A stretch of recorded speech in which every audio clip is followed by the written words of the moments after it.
Very good afternoon. You're watching the midday news on Rajya Sabha television. My name is Aishwarya Kapoor and these are the headlines. Last day of filing nominations for a third phase of Lok Sabha polls. 115 seats are spread over 14 states to vote on 23rd of April. Nominations for Odisha Assembly polls also close today.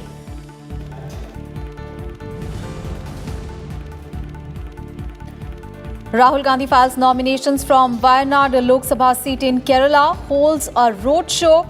Sister Priyanka Gandhi Vadra, senior party leaders accompany the Congress president.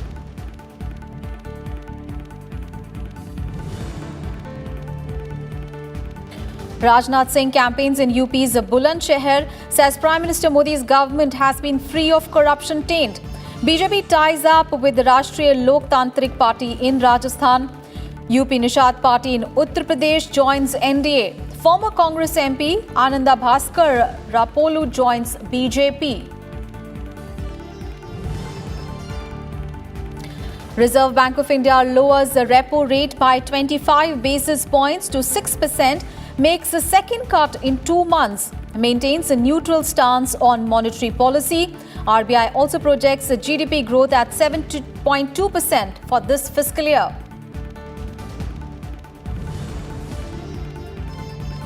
And Prime Minister Narendra Modi awarded with UAE's highest civilian honour Zayed Medal, award for strengthening ties between India and UAE.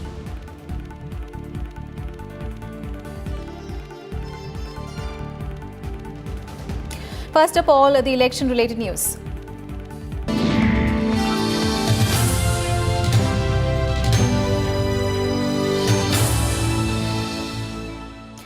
Filing of nominations for the third phase of Lok Sabha elections will end today. All seats in Goa, Gujarat, Kerala, Dadar and Nagar Haveli, Daman and Diu and Puducherry will go to polling in this phase.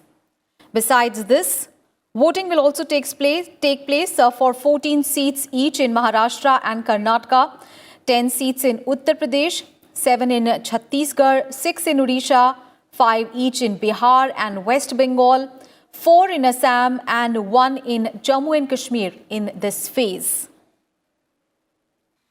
Remember, polling will take place on 23rd of April in 115 seats spread across 14 states. Nominations began on 28th of March with the issue of notification by the Election Commission, and scrutiny of nominations will be done on 5th of April, and candidates can withdraw their nomination till 8th of April. And today is also the last date of filing of nominations for the third phase of assembly polls in Odisha. Voting in the third phase will be held on 23rd of April in 42 seats. And as the nominations for the third phase of Lok Sabha polls draw to a close, Congress President Rahul Gandhi filed his nomination for his second seat of Wayanad in Kerala today. He was accompanied by his sister Priyanka Gandhi Vadra and also other senior leaders. Rahul Gandhi and Priyanka Gandhi also held a massive roadshow after he filed his nomination. The Congress president is contesting from Wayanad in addition to his traditional stronghold of Amethi in Uttar Pradesh. The NDA coalition has fielded Tushar Vellapalli of the Bharatiya Dharma Jan Sena to take on the Congress president. And the LDF has fielded the CPI's PP Sunir to challenge Rahul Gandhi. Voting for all the 20 Lok Sabha seats in Kerala will take place in the third phase on 23rd of April. And CPIM leader Sitaram Yechuri has questioned the Congress over fielding Rahul Gandhi from Wayanad. Let's take a listen. The Congress has chosen to field its president in Kerala. I have said very clearly right from the beginning, today, this is a democracy in that anybody can contest from anywhere according to the law. So that is their right. I mean, that is something which we are not objecting. But what we are asking is, what is the message you are sending? Choosing a place where the BJP is not the threat But the main contest in Kerala for decades has been between the LDF and the UDF.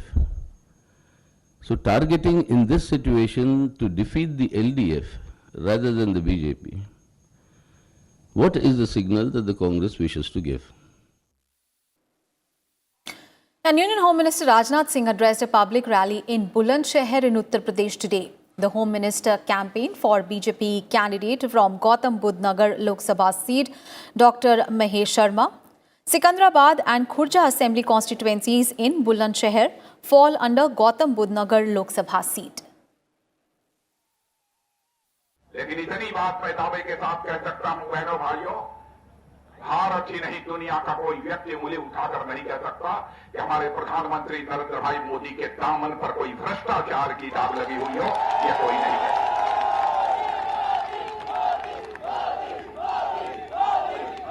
इसके पहले भी सरकारों को काम करते हुए आपने देखा है, 55 से लेकर 60 वर्षों तक लगातार इसे हिंदुस्तानों में अखंड हुकूमत किसी एक राजनीतिक पार्टी ने की है तो कांग्रेस ने की है। जब जब कांग्रेस की सरकार आई है उन पर गंभीर भ्रष्टाचार के आरोप लगे हैं। लेकिन बहनों भाइयों, भारतीय जनता पार्टी की सरकार पर, चाहे हमारे केंद्र की सरकार रही हो तो अब उत्तर प्रदेश की सरकार रही हो, कोई नहीं कह सकता किसी मुख्यमंत्री ने अथवा किसी प्रधानमंत्री ने कोई भ्रष्टाचार किया हो। And with just 1 week to go for the Lok Sabha elections to begin, election campaigning is reaching a crescendo. BJP President Amit Shah is campaigning in Telangana and in Andhra Pradesh. He will address public rallies in Karimnagar and in Warangal. All the 17 Lok Sabha seats in Telangana will go to polls in a single phase on 11th of April. The BJP president will also address a public meeting in Guntur in Andhra Pradesh. He will also take part in a roadshow in Visakhapatnam in the evening. Former Prime Minister H.D. Devagowda will also hit the campaign trail in Tumakuru in Karnataka, his new constituency. Now, Tumakuru is Devagowda's new turf after he passed on his traditional bastion Hassan to his grandson. Former Prime Minister and JDS leader is pitted against GS Basawa Raju of the BJP. And Andhra Pradesh Chief Minister Chandrababu Naidu will campaign for the TDP in the state. He will address a public meeting in Guntur district. And new allies, the BSP chief Mayawati and Jan Sena founder Pawan Kalyan will campaign in Andhra Pradesh and in Telangana today. The two leaders will address a rally in Tirupati, and this would be followed by a public meeting in Hyderabad.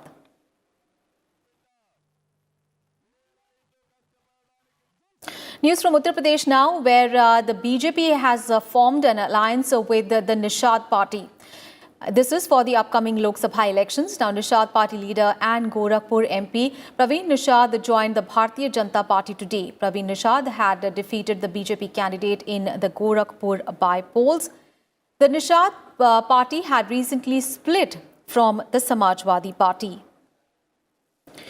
And in Rajasthan, BJP has forged an alliance with the Rashtriya Loktantrik Party headed by MLA and former BJP leader Hanuman Beniwal on one seat in Rajasthan. Beniwal will contest Lok Sabha polls on the Nagaur seat as the RLP candidate.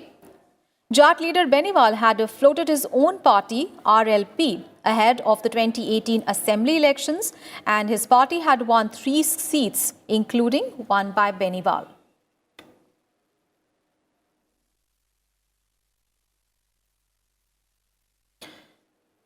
And another member has joined the BJP. Former Rajya Sabha member Ananda Bhaskar Rapolu has joined the BJP. Now, he joined the BJP in the presence of Union Health Minister JP Nadda in the national capital, Delhi. He had resigned from the Congress party last month. And there is a major setback for the Congress party ahead of polls in Odisha, as 2 of its candidates for the assembly elections have resigned from the primary membership, alleging mismanagement. Yudhishthir Samatantri and Bibhu Tarai, the candidates for the Pipili and in Tiroli assembly seats, have sent their resignation letters to the OPCC president, Niranjan Patnaik, on Wednesday. While Samantri claimed that the state leadership put party tickets on sale, Bibhu alleged that the Congress party has fielded a candidate having criminal backdrop. Some Tantri also alleged that the Congress party has sold tickets for money. However, the OPCC has rejected both the allegations and said that there is some misunderstanding and that the issue will be sorted out. With first round of Lok Sabha elections just weeks away in Maharashtra, all the four main players, Congress, NCP, the BJP, Shiv Sena, have been busy working out alliance. While the BJP took a lead in stitching a pact with the Shiv Sena, Congress and the NCP also claimed that their alliance is on track and well enough to take on the formidable NDA. Here is a report by Rajya. The breeze in Mumbai may not reveal if it's blowing for a change, but certainly political activities are slowly picking up in a big state which accounts for 48 Lok Sabha seats. Last time it was Modi wave which had handed BJP its highest ever tally of 23 seats and also a windfall in assembly polls, pricing out the first ever BJP chief minister. This time too the BJP will be banking on Modi and his performance at the state level. In Maharashtra, we are contesting elections on the works which has done by central government and state government, and we had done very good things for people of Maharashtra. Mostly, first of all, the development in infrastructure sector, the development in ports, the development in agricultural sector. And along with that, we had taken many decisions which are socially important decisions. We had implemented them. So the work done by central government and state government, that will be our plank for these elections. In the battle of Alliance 2, the BJP is faring better, getting alliance with restive yet age-old ally Shiv Sena back on the track. We have formed an alliance with the Bharatiya Janata Party, who is an old friend of ours, an old ally, and there were issues pertaining, there were certain differences between the two parties, but there was never an animosity, and hence we decided to form a coalition with them, and the alliance is surging ahead. Shiv Sena and BJP seemingly ahead in the battle of wits as far as the alliances are concerned, as they've been able to overcome differences and stitch the alliance together once again. On the other hand, the Congress and the NCP too are claiming to have alliance struck once again, but differences still remains, essentially concerning the smaller parties. As per the deal, Congress has got 26 seats and NCP 22 seats. The talks are still on with the smaller parties. Both the parties know that these smaller partners may just play a spoiler if ignored or kept dissatisfied. Our alliance is completely in place. We will be contesting on 26 seats, and NCP is going to contest on 22 seats. So out of 48, both the parties have worked out very well. And the problem is the other parties, the third parties. These parties are expecting a lot. And they are basically expecting from us to give up our seats and without any reason. So the problem is there. Problem is not in in Congress and NCP. We have been meeting for last 6 months on a regular basis. We have been discussing various issues and seat sharing issues, and that has been sorted out properly. Post-2014, Maharashtra has seen BJP expanding its footprints in the strongholds of Congress like Marathwada and NCP's Western Maharashtra, after winning several local body polls. But the opponents say Lok Sabha polls may throw a different picture. Unemployment is a bigger issue. Farmer distress is a bigger issue. Inflation is a bigger issue. Corruption is a bigger issue. In Maharashtra, 16 of ministers having corruption charges. The chief minister himself giving them clean chit. So all these issues are there. Definitely we will take these issues into the public, and we are hopeful we will win more than 50% seats. While the alliances is worked out on both the sides, it's now up to distribution of tickets that may decide the contours of the polls and performance of the parties. In Mumbai with camera person Om Prakash, Rajat Kane for Rajya Sabha TV. LGP leader and Union Minister Ramvilas Paswan has expressed confidence of NDA's return in the upcoming Lok Sabha elections. Speaking exclusively to Rajya Sabha TV, Paswan, who will not contest in the upcoming Lok Sabha elections, said that he will work to strengthen his party. लोग तो लोकसभा चुनाव की अपनी seat छोड़ते नहीं, आप क्यों नहीं लड़ रहे? नहीं कुछ नहीं, हम पहले से ही हम लोगों ने पार्टी ने निर्णय ले लिया था कि हम जाएंगे, कहते हैं राज्यसभा हम जाएंगे, और 50 साल 1969 में एमएलए बने थे, 50 साल क्या हो गया है, तो अपना थोड़ा सरकार में जाने के बाद जो है पार्टी का दूसरे राज्य में जो संगठन वगैरह है तो वो थोड़ा ढीला पड़ जाता है, तो हम लोग अपना संगठन के काम को देखेंगे। तो ये जो आपके सामने एक जो महागठबंधन है, आरजेडी, कांग्रेस और इसके अलावा अन्य जो 2-3 पार्टियां हैं, उसके सामने आप लोगों की एनडीए में इस बार क्या स्थिति रहेगी?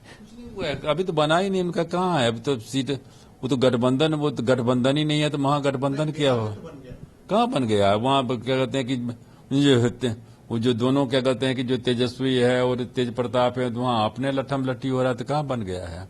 जो सीट का बंटवारा, अभी तो पूरा सीट का बंटवारा नहीं हुआ है, बहुत सीट खाली ही है, फिर कांग्रेस के साथ में कहीं है, कहीं सीपीआई के साथ में है, कहीं क्या कहते हैं कि दोनों भाई में है, तो इसलिए जो है वहाँ कोई चैलेंज ही नहीं है। एनडीए के सामने में जो है कोई गठबंधन का चैलेंज ही नहीं है, हम लोग 40 में 40 सीट जीतेंगे। 2014 में जो स्थिति थी उसके बाद इस साल जो स्थिति है, उस स्थिति में कोई परिवर्तन नहीं आया है, कौन सा मुद्दा लग रहा है आपको? उसके बाद से देश कहाँ से कहाँ चला गया, 5 साल में क्या कहते हैं कि देख रहे हैं जो अभी जो ये सब सारा का सारा चीज चल रहा है पड़ोसी देश के साथ में, तो लोगों के दिमाग में यही है कि भाई तुमको प्रधानमंत्री जो है, लड़ाई तो प्रधानमंत्री की होगी ना, तो प्रधानमंत्री में नरेंद्र मोदी, एक तरफ से नरेंद्र मोदी हैं, दूसरी तरफ से किसको मानने कौन तैयार है?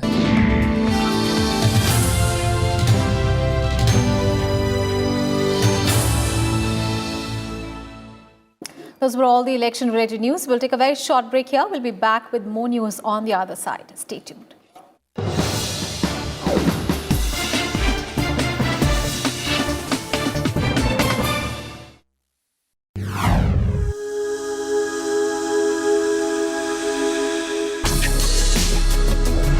Tales that inspire. Stories of social change. A salute to diversity. Promoting public discourse. Events that motivate. Inspiring the innovative spirit. Watch Rajya Sabha television documentaries.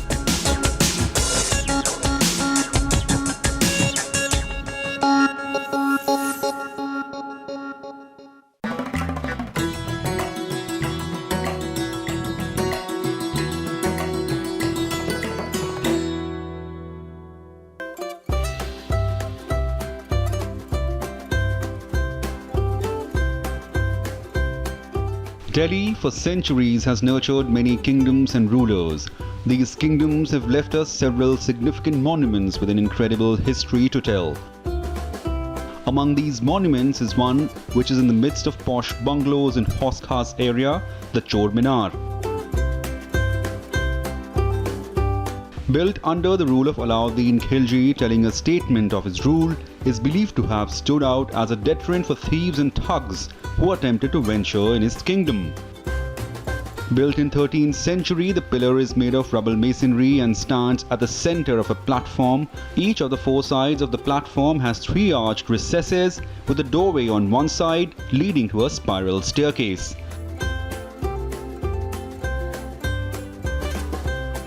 The pillar, also believed to be known as the Tower of Thieves, was used to display the severed heads of the thieves and thugs through its 225 holes.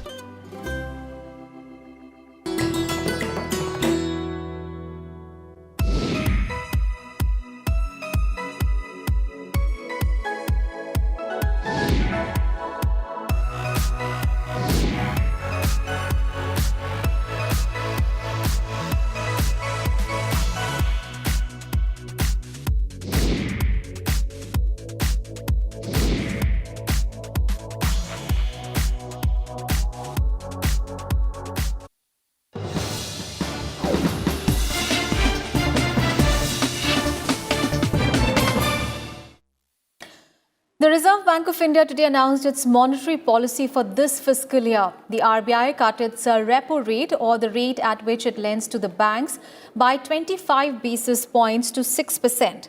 A move that will help result in lower cost of borrowing for the banks that are expected to transmit the same to the individuals and corporates. The central bank, however, kept the monetary policy stance as neutral. The RBI, remember, had cut the interest rate to 6.25% from 6.5% on 7th of February. The RBI said that the rate cut is in consonance of achieving the medium-term objective of maintaining inflation at the 4% level while supporting growth. The Monetary Policy Committee reviewed the macroeconomic developments and the outlook over the course of the past 2 days, that is 2nd and 3rd April, and in its meeting today, it voted by a 4:2 majority to reduce the policy repo rate by 25 basis points and to maintain a neutral stance of monetary policy by a 5:1 majority. The MPC observed that the Central Statistics Office CSO has pegged India's real gross domestic product GDP growth at 7% for 2018-19, down from 7.2% in its first advance estimates. UAE President Khalifa bin Zayed Al Nahyan today honored Prime Minister Narendra Modi with the state's highest civilian award, the Zayed Medal. The medal was conferred upon Prime Minister Narendra Modi for boosting the relations between the Emirates and India. Referring to the Prime Minister as his dear friend, UAE President said that the award is in appreciation of Modi's role in consolidating the long-standing friendship and joint strategic cooperation between the two nations. Previously, Russian President Vladimir Putin and Chinese President Xi Jinping have also been conferred with the honor.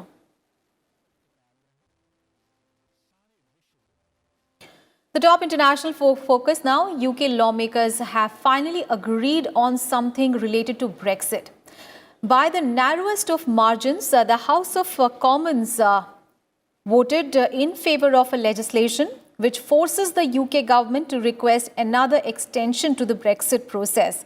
The bill, which was passed by 313 votes to 312, seeks to prevent Prime Minister Theresa May yanking the UK out of the European Union without an agreed deal.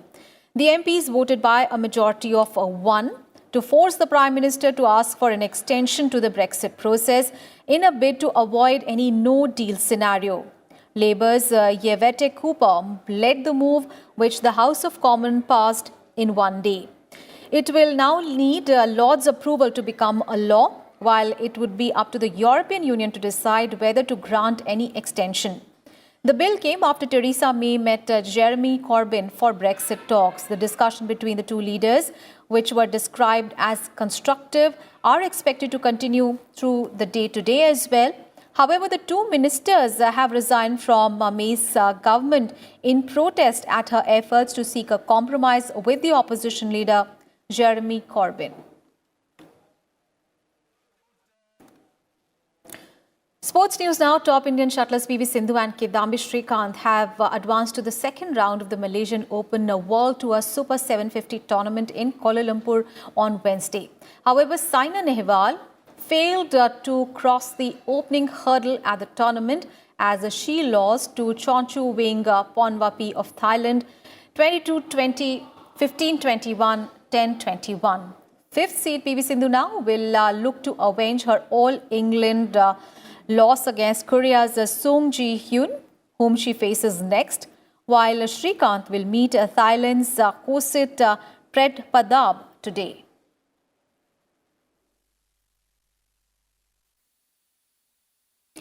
And that's it in this edition of Midday News. Thanks for watching.